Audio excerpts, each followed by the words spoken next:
कहते हैं बेटी अगर रोती है तो सब देखते हैं, लेकिन मां अगर टूटती है तो समाज उसे कर्तव्य कहकर चुप करा देता है।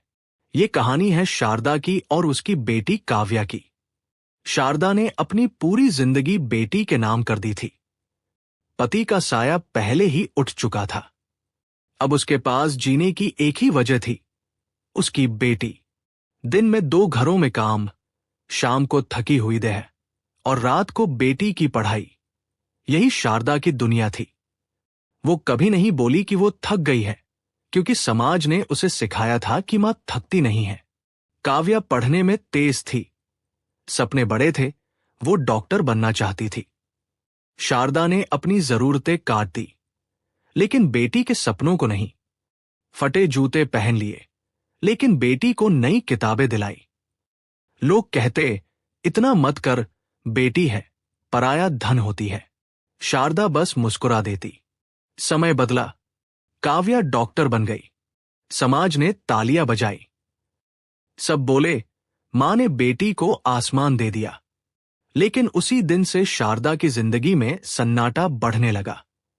काव्या की शादी हुई। शुरुआत में सब ठीक था, फिर धीरे धीरे समाज की आवाज घर के अंदर घुस आई। सास बोली तुम्हारी मां ज्यादा दखल देती है। पति बोला हर बात में मां को मत लाया करो। काव्या चुप हो गई। एक दिन शारदा मिलने आई। बेटी ने कहा मां, आप अब कम आया करो, लोग क्या कहेंगे। शारदा ने कुछ नहीं कहा। उसी दिन से वो घर से कम निकलने लगी। समाज ने फिर कहा देखो, मां ने बेटी को छोड़ दिया। किसी ने नहीं पूछा कि क्या मां ने खुद को छोड़ दिया था। शारदा अकेली होती चली गई।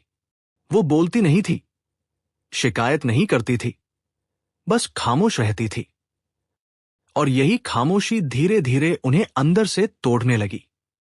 शारदा अब ज्यादा बीमार रहने लगी। किसी को बताया नहीं। वो जानती थी, अगर बोली तो लोग कहेंगे मां ड्रामा कर रही है। कुछ महीनों बाद हालत बिगड़ गई। काव्या को खबर मिली और वो दौड़कर आई। मां का हाथ पकड़ा। शारदा ने बस इतना कहा, मैं मां हूं, इसलिए शिकायत नहीं की। ये शब्द काव्या के दिल में उतर गए, लेकिन बहुत देर हो चुकी थी। कुछ दिन इलाज चला। शारदा बच गई, लेकिन घर वापस नहीं गई। उन्होंने कहा मुझे वृद्ध आश्रम छोड़ दो। काव्या चौंक गई।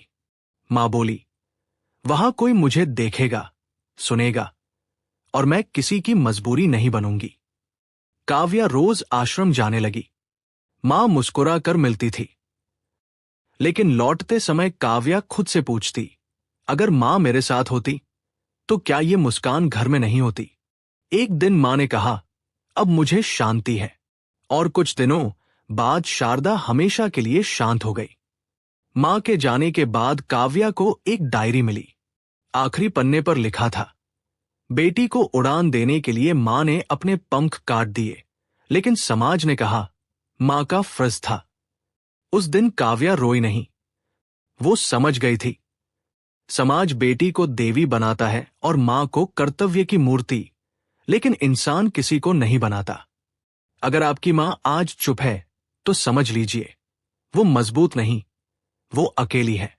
और अगर आपकी बेटी आज आगे बढ़ रही है तो याद रखिए उसके पीछे एक मां खुद पीछे छूट गई है।